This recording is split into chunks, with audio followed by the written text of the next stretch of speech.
So I guess we're making a perimeter now, but you might be asking yourself what that even is. A perimeter is basically an absolutely massive hole that is usually used for farms such as mob farms. Most farms profit from a perimeter since A, you have a lot more space to construct them, and B, there's no sources of lag that could slow down the server and therefore the rates. But mob farms in particular profit even more from this. On one hand, there's no spawning spaces for mobs to spawn inside of a perimeter, which means that they can only spawn where they're supposed to. On the other hand, mobs spawn a lot more commonly the lower you are in the world. And since a perimeter goes all the way down to bedrock level, the rates are going to be a lot higher. On top of that, slimes only spawn below Y40, which makes perimeters perfect for slime farms. So I guess let's start mining. This obviously isn't the right approach. A 17 by 17 chunk perimeter, which is what we're going for here, consists of almost 10 million blocks. But given that there's a lot of caves too, let's estimate that there's around 7 million blocks to mine. Let's also assume the best case scenario that you could intermine all these blocks, and just to get the point across, let's also ignore durability and even the slightest misinput. Even then, digging out this area by hand would take more than 4 days straight. Factor in all the stuff we ignored, including dealing with liquids, and the number would probably be closer to 10 days straight. So what are the alternatives? Well, you just use TNT, but not individual TNT blocks, that would be too expensive and time consuming, but instead duplicated TNT. Now, stationary TNT dupers are only really useful for digging small holes in this case, but you can combine one to a flying machine to create a carpet bomber, which is basically a moving TNT duper. Now the only problem left is how to deal with liquids, since those can completely block explosions. The fastest way to clear out water and lava is to use a drainer flying machine, which will basically push those blocks out of existence. And finally, when combining carpet bombers and drainers, you get this, a world eater, a contraption that can fully destroy a large chunk of the world. It works by sending out the upper layer consisting of carpet bombers first, destroying any blocks in the drainer's path, which are sent out a few seconds afterwards on the lower layer. Once both segments make it to the other side, the machine will lower itself by one block and repeat that process. Now, since the machine needs to lower itself but can't actually clear out the blocks right below it, you need to clear out those areas in advance with other methods. That would be simple enough, but there's one thing I forgot to mention earlier.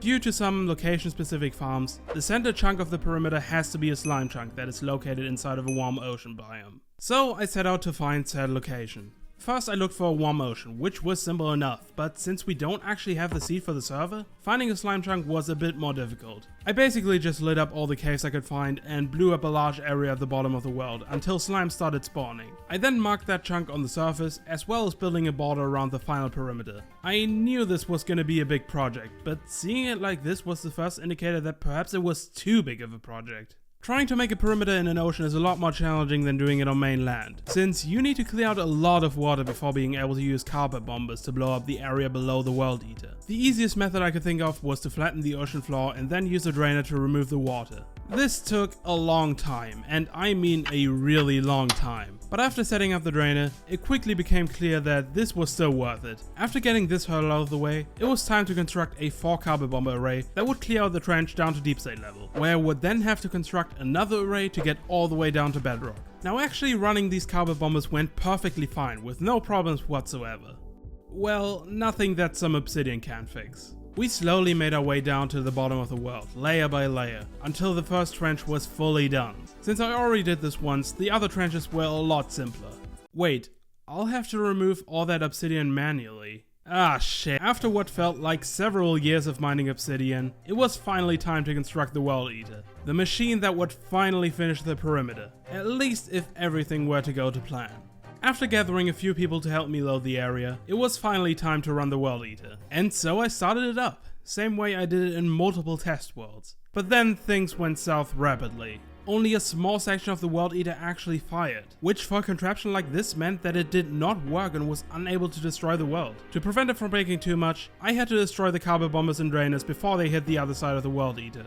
I took a look at the replay to see what happened, and as it turns out, on the server there was a limit on how many slime blocks could be pushed in a single tick, most likely to prevent certain lag machines. But since the World Eater had a lot of instant redstone lines, this meant that only a short section of the World Eater could actually fire. Luckily that plugin was eventually removed, but there was another seemingly unsolvable problem. When I tried to run the World Eater again, the TNT appeared extremely delayed, which in turn would break the entire World Eater. After some more testing, I found out that this was a problem with Spigot, and the server is running on a software called Purper, which is based on a variation of Spigot, which itself is built on another server software. You get the idea. This basically means that even though the server doesn't use Spigot specifically, the problem still applies. So it really seemed like I was out of options, that this project would be a failure, and that this was the end.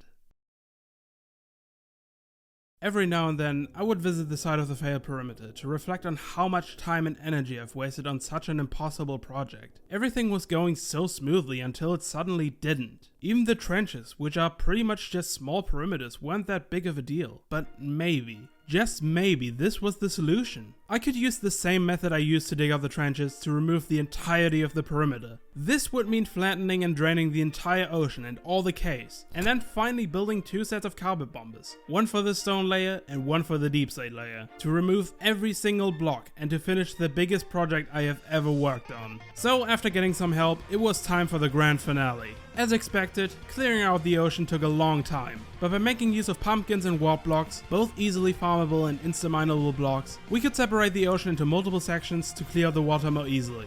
The next step was to build a ton of drainage, which would all be running at the same time. And after not too long, the entire surface ocean was cleared, outside of a single layer of water. We even ended up clearing most of the water caves. It was finally time to replace the broken World Eater with a carpet bomber array. To make sure that the TNT wouldn't lag the same way it did before, I segmented the array and made sure to only run as many bombers as the server could handle. And so finally, after once again gathering a few people to load the area, it was time for the first layer of carpet bombers, and things went well. Very well. Layer after layer, we made our way closer to deep slate level, until finally the entire stone layer was gone. It was time for the final day. I took down the first carpet bomber array and rebuilt it way lower so that it could reach all the way down to bedrock. And then finally, it was time for the final stretch, the end of this project.